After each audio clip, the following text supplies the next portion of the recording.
year's August ANA show auctions featured some pretty spectacular variety coins. To begin with, we can inspect a headlining variety from the Washington Quarter Series, and a year that has more than its fair share of varieties to boast of. This is the 1950 D over S over mint mark Washington Quarter. The top part of the initial S can still clearly be seen towards the top and left of the D mint mark, which in itself has experienced a significant amount of strike doubling or mechanical doubling or machine doubling as it is also sometimes known. Graded by PCGS as MS65 and displaying blazing white fields, this coin sold at auction for $2,340. A stalwart variety from the initial years of the modern era is the perennially popular 1964 accented hair-proof Kennedy half-dollar, a coin which origins are rooted in national tragedy and is differentiated by the regular issue by the fact that the details of Kennedy's hair were enhanced or accented following consultations with his widow. The keen-eyed might be able to spot these details offhand, but an easier way to identify the variety is a weak, incomplete, or some might say broken lower serif of the I in Liberty. The current example was graded by PCGS as Proof 69 Cameo, and at auction it sold for $2,520.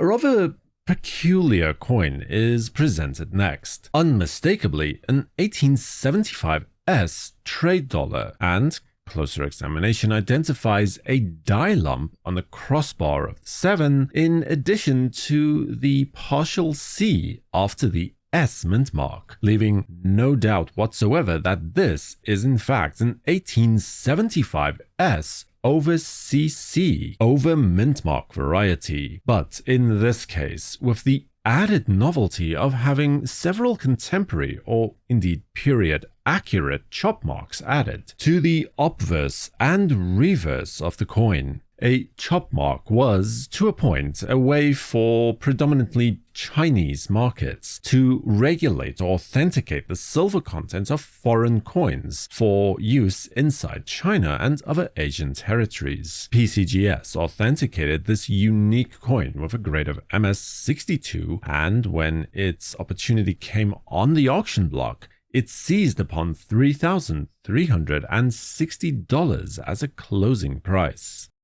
What we so casually call the Cheerios dollar today is, in reality, from a more serious top-down numismatic perspective, a design variety with the newly introduced dollar coin from the year 2000. These coins were included in the Cheerios cereal boxes as a promotion between General Mills and the US Mint to introduce the new coins. The Cheerios coin had more finely detailed feathers on the eagle's tail feathers, a feature missing from the regular issue coin. Presented here was a set of dollar and cent coins from the Cheerios promotion, graded by PCGS as MS68 and 66 red respectively, and sold together for $12,600.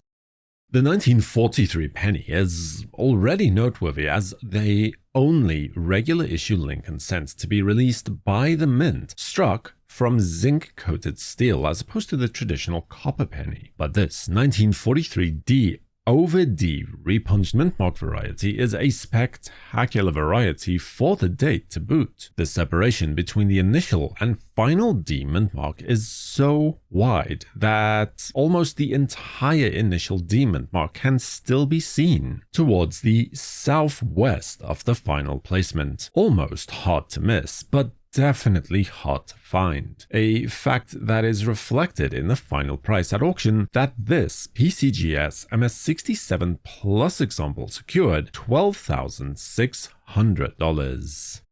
Eisenhower dollar varieties have a tendency to be overlooked at times, as it is not something that can easily be discovered in pocket change as such. This is then doubly true for the proof-only varieties from the series. An excellent example is the 1972 S Double Die Reverse Ike Dollar. With bold pivoted hub doubling, it can be a spectacular find if you come across it. An easy way that I found to identify this particular variety is to examine the stars surrounding the eagle's top wing, as these will be doubled to unmistakable effect. The coin offered on this occasion possessed a spectacular Proof 68 deep cameo grade from PCGS and sold at auction for the new record price of $18,000.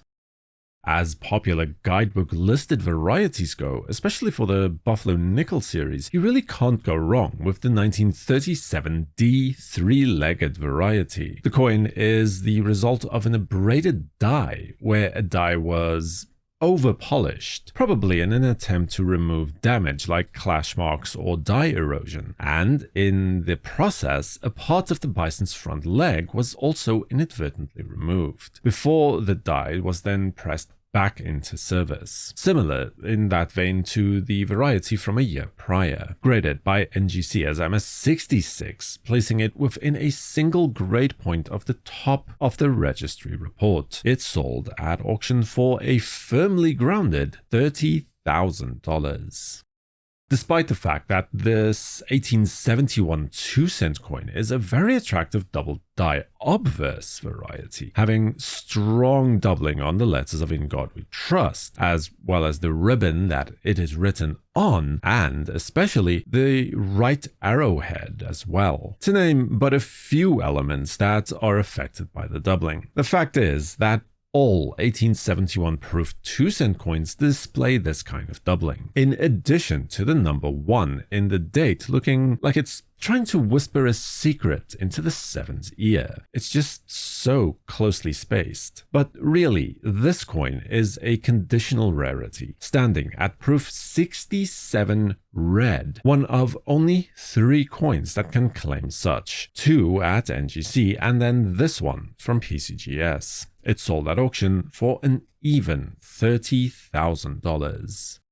During the 19th century, many coins still had the date punched directly into the working die by hand, which oftentimes led to the misplaced date variety. The Indian Head Cent series, for instance, is notorious for this kind of variety, and naturally, many seated Liberty coins also display this phenomenon. One such coin is the 1850 seated Liberty Court Dollar, where the base of a digit 1 can clearly be seen impressed into the south of its intended position, below the denticles. The coin seen here is the finest certified example, not only of this particular variety, but of the date overall, with its bold toning and CAC-endorsed PCGS MS67 grade. It places 2 full grade points above the milled Eliasberg specimen. The closing price at auction for this coin was a definitive $34,800.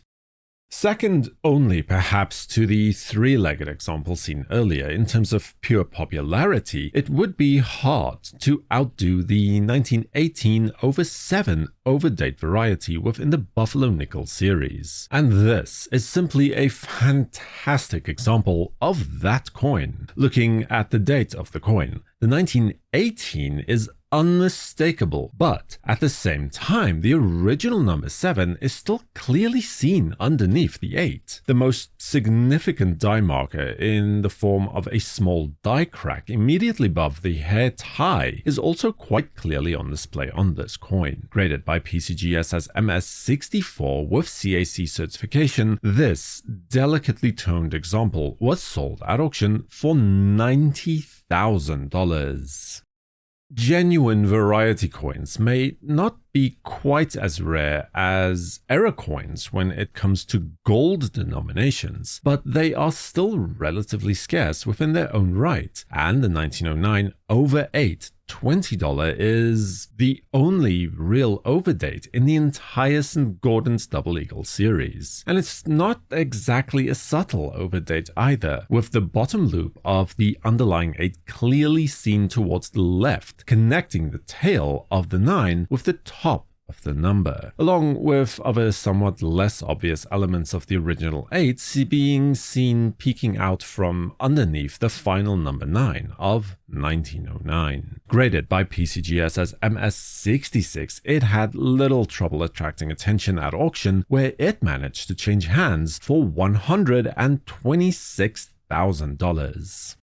With a variety as bold as the 1916 double-die Obverse Buffalo Nickel, you could assume that it was likely known almost right from the moment of release, as was indeed the case with coins like the 1955 double-die Obverse Lincoln Cent. But it was not until 1962 that it was first noted in the Numismatic scrapbook, and its inclusion in the Red Book would not be finalized for almost another 2 decades still. This is an excellent indication of just how rare this elusive coin truly is, with the best doubling undoubtedly seen on the date where the numbers are almost completely doubled towards the southeast. This coin was graded by PCGS as MS63, and at auction it sold for $138,000. Subscribe to WNN and activate notifications with the bell icon so you'll know when new videos are released. For the World Numismatic News, I am Numisman saying thank you for watching,